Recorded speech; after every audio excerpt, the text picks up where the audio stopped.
this is the most dangerous period of my life since the Cuban Missile Crisis of, was it 62, which I don't really remember. This is terrifyingly dangerous, not just for Israel, Iran, and others. Terrifyingly dangerous for us all. We have a very serious possibility of a war escalating, which would, whether we like it or not, we will be very badly affected by it. The Foreign Secretary, Lord Cameron, is continuing his efforts to prevent a further escalation of the conflict in the Middle East after Iran attacked Israel with a barrage of missiles and drones. He's been meeting Israel's Prime Minister Benjamin Netanyahu and called for restraint to prevent an outright war with Iran. It's right to be here in Israel today to show solidarity after that appalling attack by Iran. We made clear our views yesterday about what should happen next, but we also said Israel is an independent sovereign country and gets to make these choices. We continue to hope that as they do so in a way that is smart as well as tough, but also does as little as possible to escalate this conflict. But the response from Prime Minister Netanyahu was blunt.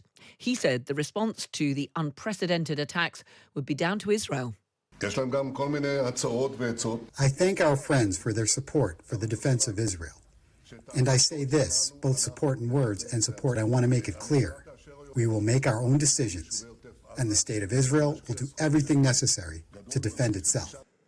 Well, Lord Cameron has travelled on to Italy for a meeting of G7 foreign ministers, which is expected to agree a package of further sanctions against Iran. Well, we want to see coordinated sanctions against Iran. Britain has in many ways led the way with our new sanctions regime, sanctioning dozens of people in Iran, sanctioning the IRGC in its entirety. And I think there's more that we can do to show united front that Iran is behind so much of the malign activity in this region, backing Hamas, backing Hezbollah, backing the Houthis. They need to be given a clear and unequivocal message by the G7, and I hope that will happen at the meeting. Well, earlier I spoke to Lord Robathan, Conservative peer and former Defence Minister, and I asked him what he made of the Foreign Secretary's efforts to persuade Israel to show restraint. I'm 100% with David Cameron on this. First, I went to Iran, it was just before the Green Revolution, about 15 years ago, the only time I've been there. Really interesting. And one thing I discovered was, apart from the fact the Iranian ministers all lie, was that if you criticised Iran, and this an attack by Israel would be criticism of Iran, I suggest. If you criticize Iran, everybody rallied around the flag. So don't do it. Let the good Iranian people, most of whom are pretty disenchanted with the current regime, let them sort the current regime out.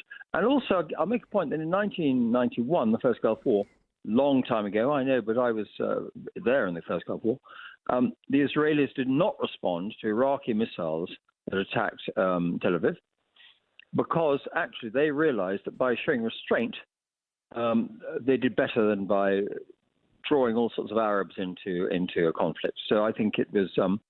I think we need to be restrained. I think the Israelis need to understand we're on their side, but show restraint.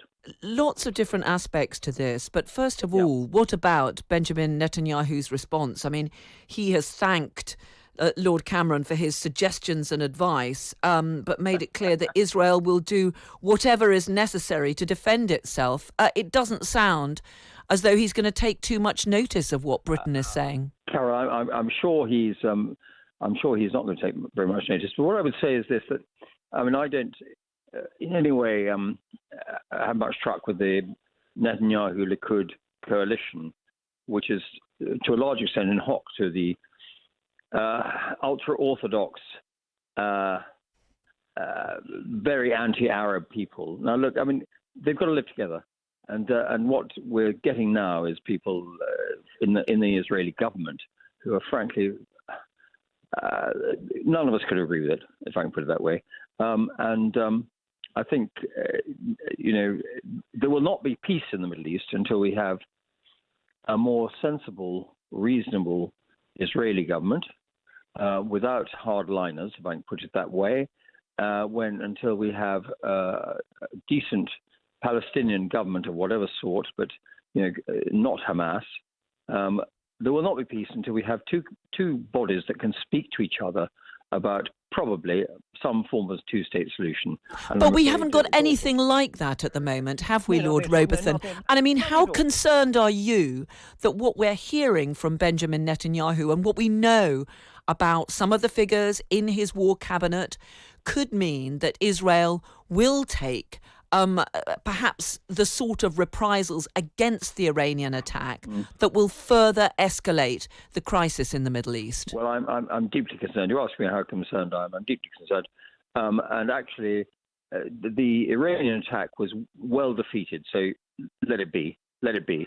And actually, what I'm really concerned about, Carol, if I might say so, is, and I'm older than you, I happen to know, this is the most dangerous period of my life since the Cuban Missile Crisis of, was it 62, which I don't really remember.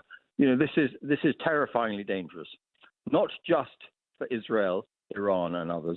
Terrifyingly dangerous for us all.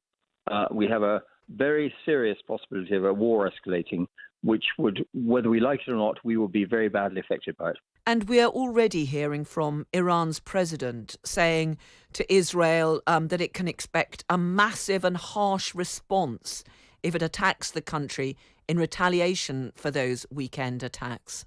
Well, then, I don't expect Netanyahu or the Israelis particularly keen on listening to the Iranians, but I think they'd be well advised just to say, well, I won't use the derogatory for terms. I just say, second word is off, and just behave yourselves and don't be so damn stupid. The Iranians, but what you have to understand, the Iranian regime is not as stable as people think it is.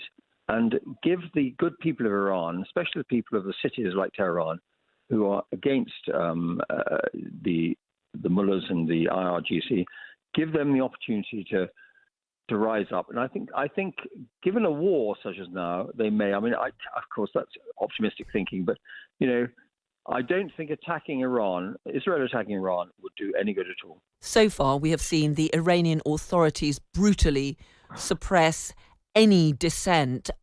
What more do you think Britain and indeed the United States, which of course is much more powerful in all of this, could be doing? We're hearing this talk of more sanctions against Iran, but Iran has been under sanctions for years. Well, yes, I think first of all we should outlaw the IRGC, which is really important because the Iranian Revolutionary Guard Corps is a very corrupt, extremely powerful organization, which is behind a lot of this. It's hugely corrupt, by the way.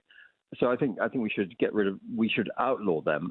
Currently, they are not banned in this country. I'm not quite sure why not, but we should do that. But also, I think the worst thing that could happen is for the Israelis to think that they have to show off their macho side by assaulting Iran, because actually, funnily enough, it won't work. So they need to take a long, cool look at what is effective in reducing the authority of the Iranian regime, which is a ghastly regime. And I think their best bet will be to sit on their hands and say these bunch of ghastly people are best left to fight out themselves. I said when I went to Iran, Tehran is a modern city, or 15 years ago, but it was a modern, almost Western city. And the people of Iran are not keen on the mullahs. Don't forget, Ayatollah Khomeini took power in 1979. Well, most of the population of Iran was born well after that. Just finally, what do you think about the way that Lord Cameron, with the clout that he has as a former Prime Minister, does appear to be taking such a major role in Britain's foreign policy? Is Rishi Sunak right to give him so much power at a time of such huge international crises? Well, I think, first of all, if you're Prime Minister, you have an awful lot on your plate. And I remember talking to David Cameron about this 9 years ago, and how valuable it is to have somebody dealing with other issues like the economy and the foreign office. And I think, first of all, I think David has huge experience. I don't think he's always right, but then who is? He has huge experience. I think he brings a gravitas and a weight of knowledge and experience to foreign affairs dealings, which actually we need. And I think he's doing a very good job. He's not perfect. Nobody is. He gets some things wrong. Everybody does. But I think he's a good person to have as foreign secretary. What's he got wrong? Look, I was very happy to vote to leave, but I would never have called the referendum. Let's put it that way. Is that big enough for you? Well, that was Lord Robathan, a Conservative peer and former Defence Minister, speaking to me just a little earlier.